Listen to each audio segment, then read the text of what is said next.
Kia and welcome to Tarmac. I'm Dave. I'm Matthew, and as you can see here, this is the new Mazda MX-30 and we're in the middle of its freestyle doors.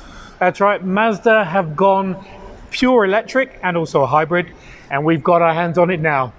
Come, let's take a look at this. To understand the MX-30, you really have to think about some of Mazda's actual philosophies, which is the Jimba Atai, which is the driver, rider and horse together, obviously driver and car. The well-to-wheel, which is really making the whole sort of environment better, and also the Kodo design. And let's begin there. The Kodo design really has elevated the brand so much recently.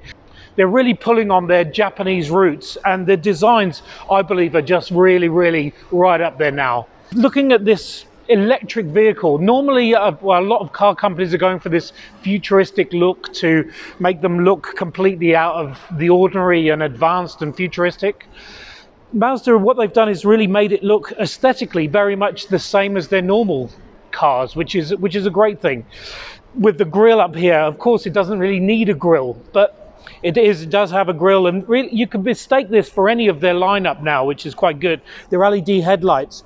A lot of the lower valance down here and lower bumper is a lot smoother, so there's a lot more aerodynamics to it. But on the whole, you'd be hard pushed to know this was an electric car, which it is. Let's look around the side. Our review model comes in this three tier color scheme, which is the white down the bottom. You've got this metallic gray strip across the upper side here and a black roof. You can actually have it in the Soul Red as well, which I think would be absolutely epic. This is the Takami spec, and Matthew will go through that in a while.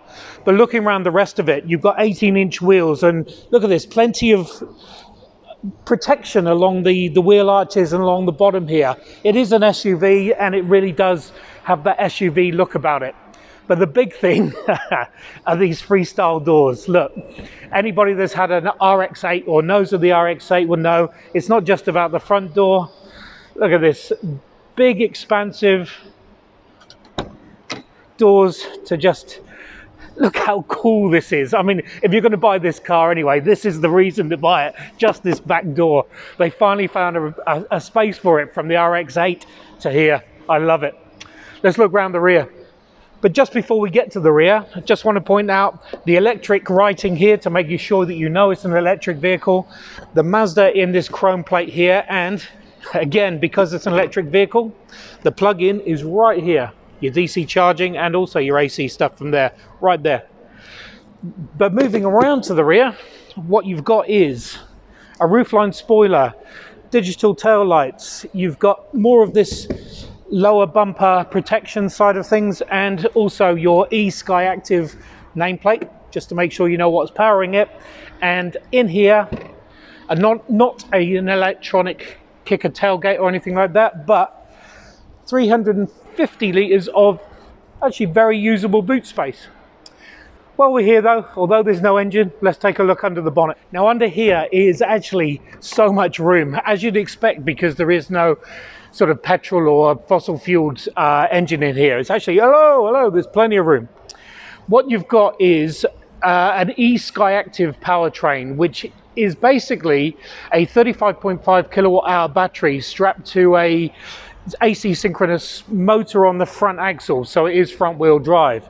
And what it produces is 107 kilowatts of power, and also a 0 to 100 in just under 10 seconds, so 9 point something seconds, which is cool.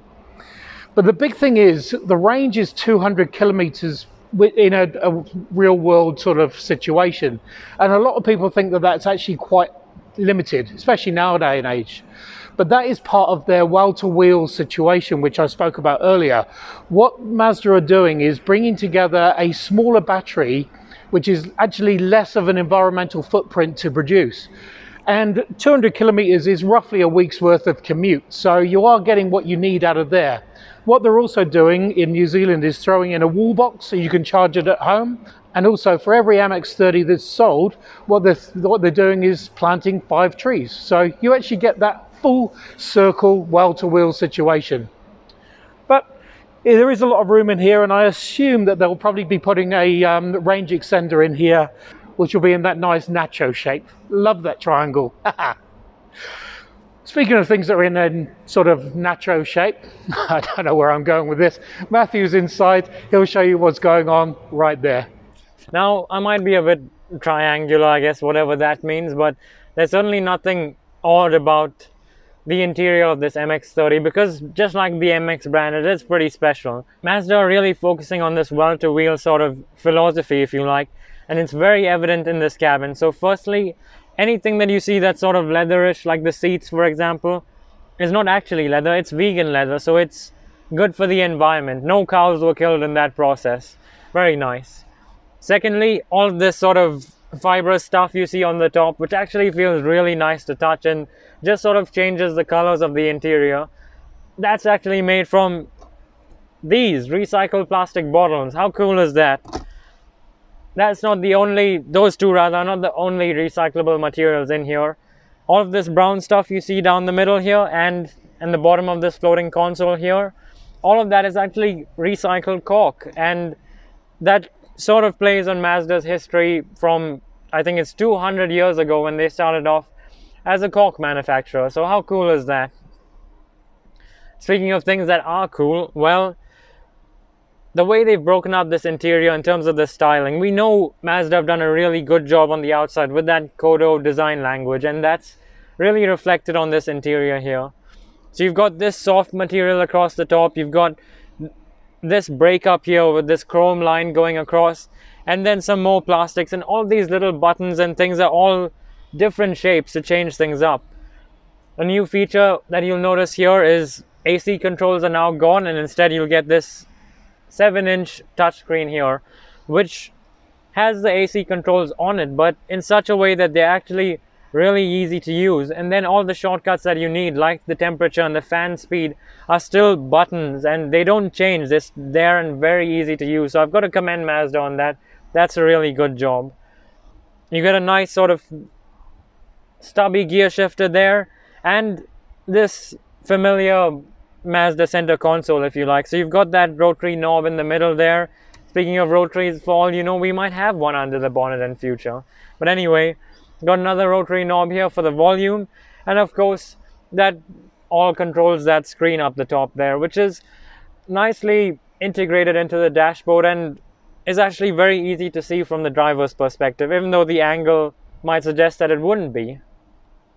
In terms of practicalities, well, you've got cup holders here for your bottles, space for your key as well. You've got space under the center console there, plenty of it. And of course, this floating dashboard here means that you can store your phone just under there. So out of sight, out of mind. So Mazda are thinking about driver safety there as well, which is pretty cool. You've got, of course, plenty of space in the glove box and, of course, plenty of space in the door bins. Speaking of things that are smartly designed, let's have a quick look at that screen there. Now, the screen itself, if you've driven a Mazda or you've seen our Mazda reviews, you'll be familiar with it because nothing much has changed except this. So under the settings menu, there's this information, I guess, panel called the EV settings. So if you go into that, you can actually set times when you're normally going to charge the car. You can set the charging limits if you're using a DC charger or an AC charger. You can set sort of the battery cooling and all that stuff. So it's really, really intelligent, and that's something I love about this new Mazda, is the amount of stuff they've thought about in all these nitty-gritties, but they've just made them so intelligent. It's very cool. And actually this touchscreen gives you access, or rather the infotainment screen gives you access to that 12-speaker Bose audio system with an extra amplifier, so it does sound really good too. Speaking of things that are intelligent, let's check out Mazda's active information display. Now the steering wheel, nicely covered in, remember, not leather, vegan leather, and it's got all the buttons that you need there. But what's cool about this is actually you've got paddle shifters here on an electric car, and what these do actually is manage between the regenerative braking and sort of stuff like that, but I'll let Dave explain the physics of it later on. In front of you there, well, the digital display is very nicely laid out. So on the left side you've got the indicator, which is between the charge and the power depending on your driving. You've got that central information display, which is your speed, your charging indicator, your range, all that stuff, and you can actually change that depending on your preferences. And on the right side, you have another traditional analog charging meter and of course a battery temperature meter. So everything's very simply laid out, very smartly designed, and you know, Mazda have really put some thinking into this. And actually another smartly designed thing about this car is those freestyle doors and the seats at the back. So let's jump in there and take a quick look. Now once you're in the back here, it's actually really comfortable. You get, you know, a good bit of light, because remember that front door and the window here actually elongate a lot, so there's some good light coming in. This seat is as far back as it can go, and my knees are just about touching that very soft vegan leather. I've got plenty of foot room down there. The central tunnel actually is not invasive at all, and in terms of headroom, well, I've got plenty of that too. So it is a comfortable place to be, and you actually feel quite snug back here. And there's also nice quarter panel glass in the back here, so for people who feel a little bit car sick like me, that's there to help, I guess, alleviate that problem. Some more smart thinking from Mazda. But remember that most of the smart thinking they've done is actually in the way this car drives. So let's go and do that.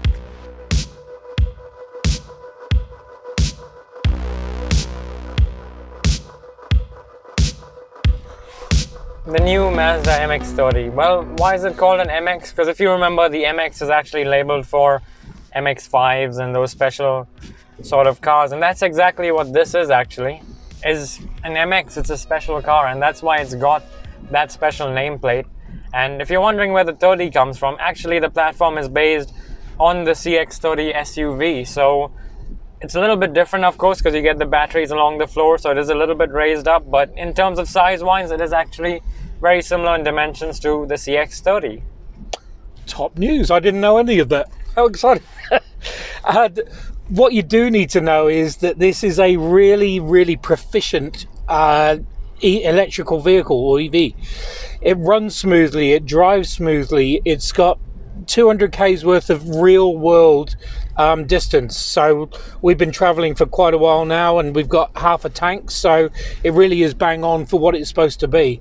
And it's just so Mazda. It drives like a Mazda and feels like a Mazda, and none of that is a bad thing.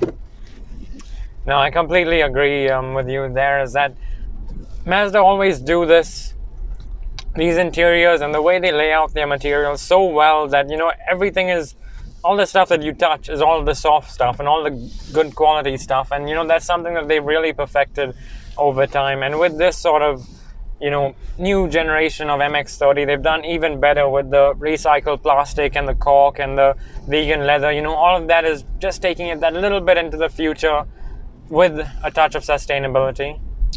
Yep, and to go through the mechanics as normal. So seating position, great, as you'd expect with Mazda. And the steering wheel feels great in the hand with this sort of vegan leather. I still find that funny. It's like I just imagine vegan cows, but cows are vegan, right? Anyway, the position for the seats are comfortable. Your driving position is very easy to get to. Your electric seats, your extended steering wheel, everything's really good, and your visibility is great.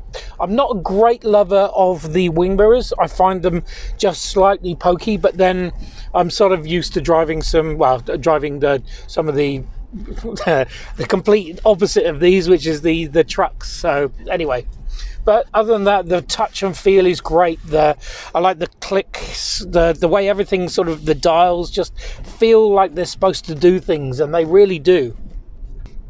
Something else that you'll notice, I guess, which is cool about these Mazdas, is those freestyle doors. But you must be wondering, how did they get that past these modern safety requirements? Because cars these days, you know, manufacturers go crazy over safety, and having a car that's not 5-star ANCAP rated is, like, you know, not acceptable. So how did they get those cars with no side pillars past the ANCAP test? Well, what they did is actually they used a lot of, I think it's high tensile steel is what they call it, to integrate those pillars into the rear doors actually, and into the roof and everything. So the support is still there, and it still has a 5-star ANCAP rating, which is really good. And you know, they've used that cool idea of the freestyle doors, but integrated it with as much safety as you can have. So really good work there. The charging of this, which we'll show you now, is basically, like I said, only the 35.5 kilowatt hour battery. So literally 80% only takes about 20 minutes. So you can grab a coffee and then have 170 kilometers worth of range, real world range. So again, it's smart thinking by Mazda.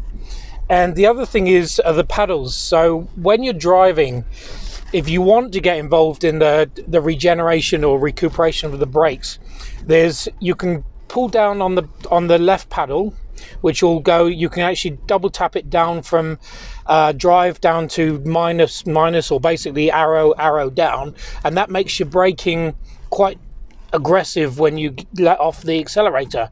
Put it back into drive, you're in normal. And then also, if you want to coast, you go up to on your right hand side and you just cruise or coast a lot more. So you can actually regen quite well using the pedals, and also save your braking. So you won't actually, your brake pedals are going to be just so much, or they're going to last so much longer.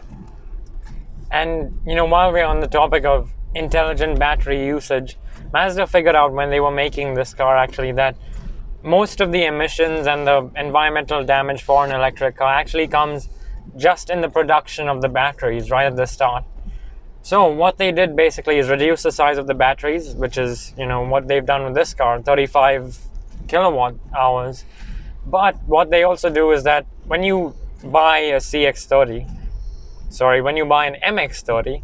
what they'll do is plant 5 trees for you, and the warranty period of this car is 5 years, even though the batteries have an 8-year, something ridiculous, 180,000 kilometer warranty on them. They'll nurture those trees over the 5 years, and what actually happens is that during those 5 years, the carbon intake of those trees actually offsets the amount of carbon needed to make this car and the battery. So that's really, really intelligent thinking, I think, over there from Mazda. Yeah, at Mazda New Zealand, they run this really strong 555. So you've got 5 years free servicing, 5-year warranty. So it really does keep all that. You're really safe and secure with what you've bought. And those trees that Matthew's talking about, they will actually tell you where they are, so you can go and hug them and make them feel better as well. So it really is a feel good wheel to wheel situation. And what's really even more interesting is that this is a car that nobody could have imagined that Mazda would make this car, because in a day like today where everybody's going small engine turbocharged EVs, Mazda are sticking with the NAs. They're sticking with naturally aspirated engines, and generally bigger ones too, 2 liters and 2.5 liters and stuff like that. So for them to just put out this fully electric sustainable machine altogether was a surprise, and the fact that they've done it, I think, so well is a bigger testament to their research and development. Yep, and the other stuff, the Jimba tie, I've probably said that completely wrong, and there'll probably be an international incident now, but the car feels really drivable, and that's something that you would expect from Mazda. Their torque vectoring there is now digital, so it's not mechanical anymore. So your actual handling is great and responsive and good, and all the stuff that you want in Mazda to do. And just those doors. I love the doors. And not to forget that the batteries are all along the floor, so you get that lower center of gravity, which helps in the corners, and just for handling in general, it does improve that, which is quite cool. So there you have it, the MX-30, Mazda's first fully electric vehicle. There's also a hybrid version, and what a vehicle! It's stylish. As I said at the outset, it really does tick all of the Mazda's ethos with the Jimba tie. Sorry about that. The well-to-wheel and the what was the third one? The Kodo design. Kodo design. There you go. So all three just tick, tick, tick, and it's a pleasure to drive. And those doors. Did I mention those doors? I mean, we've heard lots of manufacturers talk about using plastic bottles and vegan leather and recyclable materials, but Mazda have actually done this, and we are sitting in a car today with all those things. So I think, there's just a sign of what's to come from them, and we can't wait. Yeah, well thought out system, and it will, you know, hopefully they're going to use that. Bring back the rotary, as we all want. And also, you know, when you're throwing away these bottles, just rest assured that it's going to be one of this, going to end up in one of the door cards. Thanks for watching. Make sure you subscribe. There will be more and more of this stuff coming up. And we'll see you next time. See you.